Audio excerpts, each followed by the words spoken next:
welcome back to Ballroom Feed. Today we're going to be teaching you a new dance style. This one's called our single time swing. It's just a version meant for beginners for our East Coast swing. Let's get into it. Leaders with my left foot first. I'm going to the side of my left foot, going side back again with my right foot, and then doing one of those rock steps back on my left foot, and then replacing back to my right foot again. So 4 steps in total. Step 1, step 2, step 3, step 4. So I went side, side, rock, step. The side step, you can see I'm just kind of swaying a little bit towards my left side, swaying a little bit towards my right side. Now when I go back for this rock step, I can either put the heel down and replace, or I can just go with the ball of my foot and go rock, step. The dance is a little bit quicker on the rock step, so I usually just put the ball of my foot down and then replace the weight to my front foot. You can see from the side that when I rock backwards, I don't rock my entire body backwards. It's a very small step and I keep my spine pretty much where it is. So you can see from the side, I don't fall back too far away from my partner. So if I go one more time, it's gonna be 1, 2, 3, 4, 5, 6. All right, ladies, this footwork is pretty easy, which is cool. We're gonna start with our feet underneath our shoulders area, and then we're gonna take 2 steps underneath ourselves. So think of these just like marches, but with our feet wider, okay? So that's all it is. It goes march, march. Then you do a rock step on the right foot, back, and then you replace your weight forward. So you're just rocking from the side, back, then forward, which means I'm not taking a step, and then a step, I'm just stepping backwards, rocking that weight, and then rocking forward, trying not to take my spine too much, okay? So let's do that again. We go step, step, rock, step, step, step, rock, step. I'm going slightly behind my front foot. That's not really necessary, but with the timing, slow. Slow, quick, quick, slow, slow, quick, quick. We go slow, slow, quick, quick, slow, slow, quick, quick, or 1, 2, 3, 4, 5, 6, 1, 2, 3, 4, 5, 6. Slow, slow, quick, quick, 1, 2, 3, 4, 5, 6. So this swing dance position is the first thing we have to kind of get through, right? So we don't actually face each other perfectly parallel. We actually dance a little bit on a V or a triangle. So we're not facing each other perfectly. So you can see that we've made this now V together in our feet, hips, and shoulders. I offer my left hand to her and she actually places it down like this. This is not a traditional dance position or frame where usually we have it up here. We could dance it up here, but we suggest not to. So I open my left hand up so my palm faces the ceiling and her palm faces down. My fingers underneath, my left thumb just goes right on top, just like this. I can go for the lower back. It's a very, very casual frame in this dance. I don't need to be all the way up here. We could take a stronger dance position, but really, if you're having trouble leading and following, you can always bring it up a little bit, but it's definitely a more casual feel. Yep, and you're placing the hand. She places it around my back, actually. This is one of the few dances where in the beginning, she actually gives me this half hug in a beginner sense. So because we're in this V, she has to go, you can see around the back, and she's also on my shoulder blade or lower back, depending on how comfortable she is. If she puts the arm here on the shoulder, you can see how tight this looks a little uncomfortable, and maybe it feels uncomfortable too. This just is a little more natural. Yeah, she'll get my leads the more she's kind of wrapped around my back here. As my body starts to move, she can feel it in her back.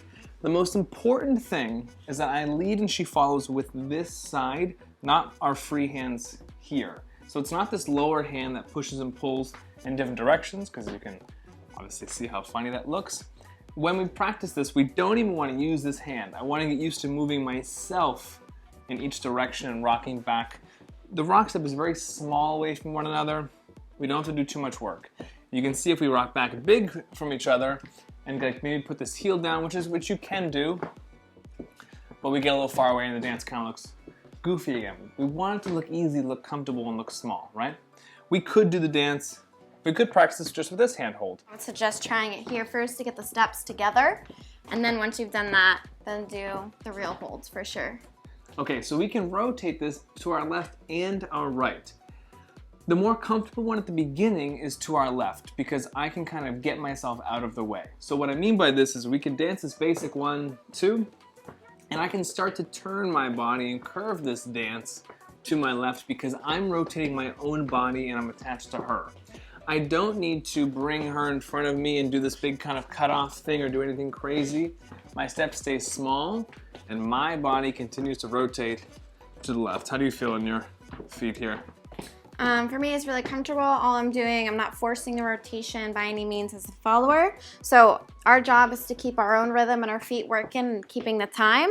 His job is to give us the direction, and our job is not to assume the direction and just kind of make sure we're staying connected to our partner where we should be and following the amount of rotation, because for sure in swing, there's various amounts every time. It's not going to be exact, which is totally fine.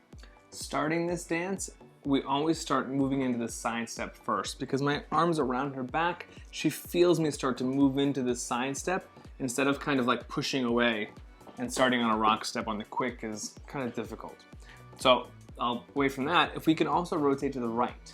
Here is not so easy. I have to kind of cut her off as I do this basic and slightly bring her behind me very gently. So I'm just kind of, you can see me leaning in a little bit more each time, and I have to go cut her off. The theory is whoever is on the inside of the circle has smaller steps, and whoever is on the outside has bigger steps. Not dramatically, but you can see if we go back to the left again, she is rotating essentially around me. So I'm the one who, you can see my basic is very small. So as you can see, it's very important that he takes small steps. If Chris took a bigger step while he was trying to get me to rotate, and then wondering why I'm not going anywhere, or maybe it's taking longer and it's uncomfortable, it's because he's taking too big of a steps, blocking my path, okay? Same thing, of course, it does matter what our leader is doing, but when he's going to the right, I need to allow him to pass. I'm not gonna stop, put the brakes on, and say, nope, you're not going. So, not that you would do that, but just in case. Another thing that's really helpful in all dances is to stay on his right side, okay? What I mean is I'm left aligned of him like this. I'm not directly in front of him, because when we're rotating, we're not gonna be so much here anymore. He's gonna start cutting me off, so it's gonna be a little more square to my partner.